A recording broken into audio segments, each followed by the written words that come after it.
G'day, this is Shane from Shane's Computing Networking and Cybersecurity, broadcasting live from Mount Panorama in Bathurst. This is a new video series I'm creating, which is going to be a tech segment for news, where I comment on news articles. Right. So, news article that I'm commenting on at the moment will be the Australian Computers Society's news article regarding an event at Optus, where there was unfortunately an Optus update that has been blamed for multiple deaths. So, unfortunately, a 68-year-old, a 74-year-old, and a 49-year-old Australian citizens were not able to call 000 due to this failed Optus update, and as they were not able to contact 000, they unfortunately passed on.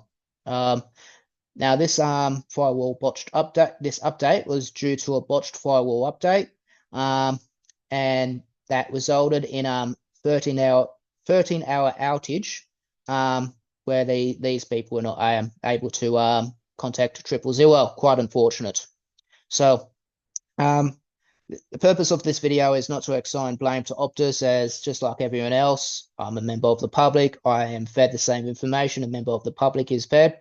I don't know the full details. I only know what information is passed on to me via the journalists. What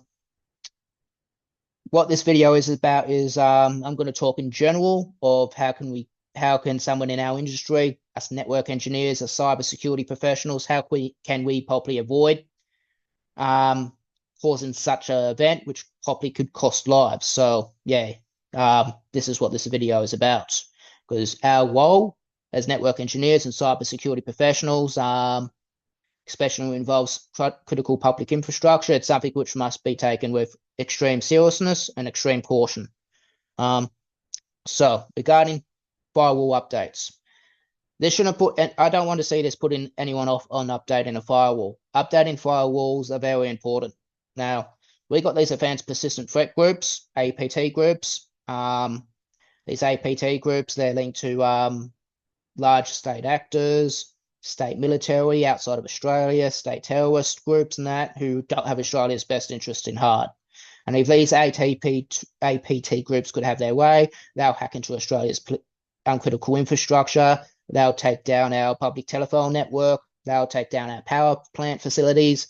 They'll effectively send us to the dark age. No electricity, no computers, no mobile phones, no nothing, if they can have their way. So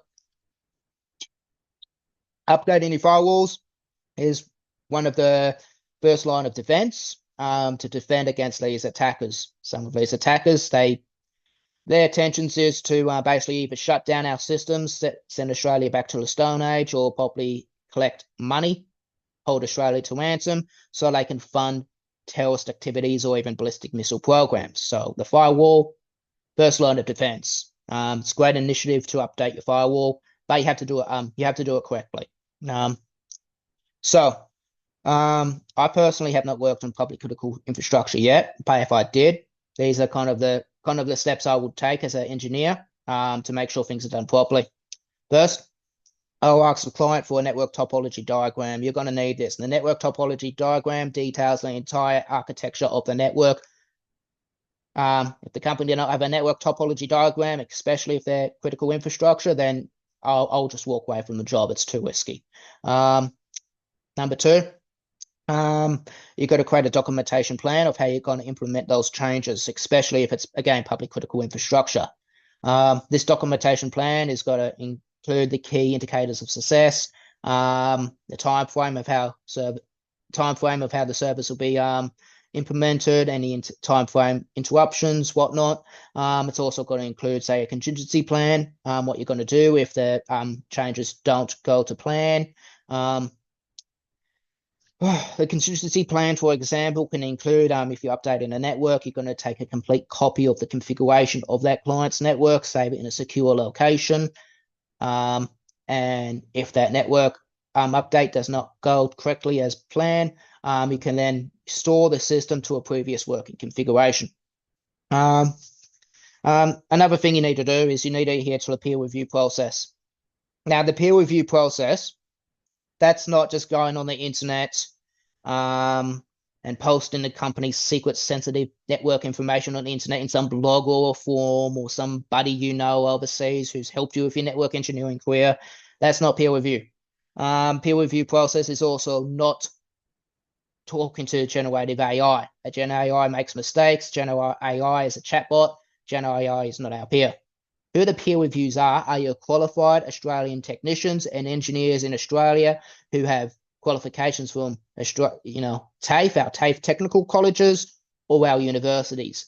Those are your peers. Such as myself, we're your peers. You speak to people like us. Not some random blogger on some login web page. Never speak to them. Freelancers on those cheap freelancer websites who offer to help you for like 2 cents in a dollar, they're not your peers. They're just cheap workers. So yeah, peer review process. If you're doing a major network update, it's best to have multiple engineers, qualified network engineers, qualified cybersecurity professionals with Australian qualifications trained to Australian standards, who are Australian citizens within this country. It's best to come to us first. We're your peers. And during the peer review process, if you get something wrong, don't take it to heart. Put your ego aside. It's we're focused on the technical aspects of the role. We're not focusing on your feelings. So during the peer review process, you put your feelings aside. It's about doing the job properly. So yeah, network topology diagrams to start. You need a network topology diagram. You need a documentation plan of how you implement these kind of changes. You need a contingency plan.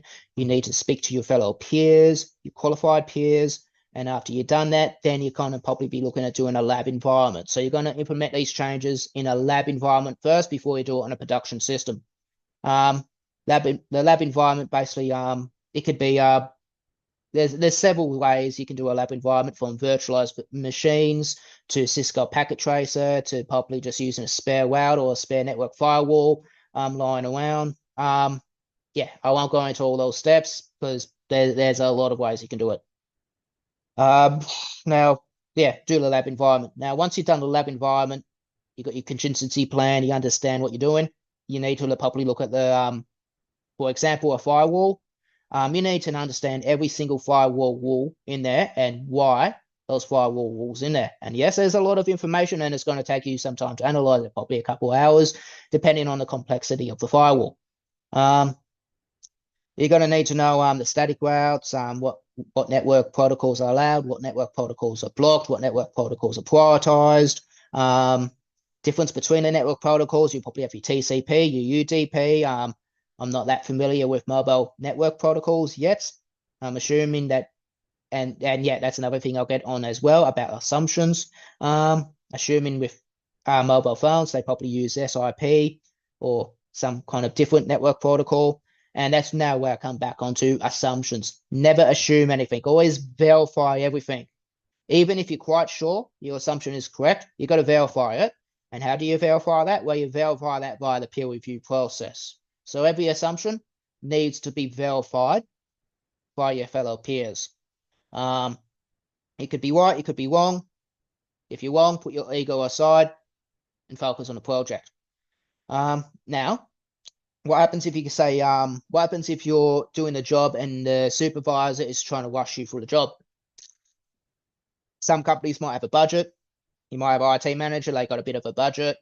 And if they, I don't know how the executive world works, but I assume possibly some executives, if they remain under budget, they probably get a little bit of a bonus. So some of them might crack the whip on the, contractors, figuratively speaking, saying, do the job fast, just do the job fast and under cost. If you get one of those, if I ever get one of those kind of, executives, I'll just walk away from the job. I'll be like, no, if you won't let me do the job properly, I'm not going to do the job at all. You're going to allow me to take my time, especially if it's critical infrastructure, and you're going to allow me to do this job properly and right. So yeah, short video today about the, unfortunate event which happened with Optus. Now, I don't know the full details, and I'm not throwing around any accusations of right doing or wrong doing. All I'm doing is just looking at the information presented to me from the news and saying in general, how can you properly prevent a thing in hindsight from properly happening again. Anyway, yep, this has been Shane's Computing and Networking. Regarding my news segment, reporting on, well, commenting on news articles. Rightio.